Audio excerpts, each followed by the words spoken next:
అమ్మా చందనమే పూసిన ఒళ్ళు చూడు,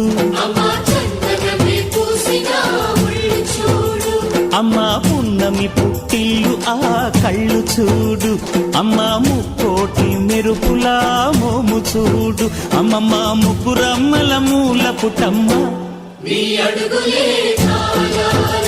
అమ్మా నిప్పుల్ని తొక్కిన నడక చూడు, అమ్మా దిక్కుల్ని దాటిన కీర్తి చూడు, 1000 సూర్యుళ్ళై మెరిసిన శక్తిని చూడు, మనుషుల్లో దేవుడి భక్తుని చూడు.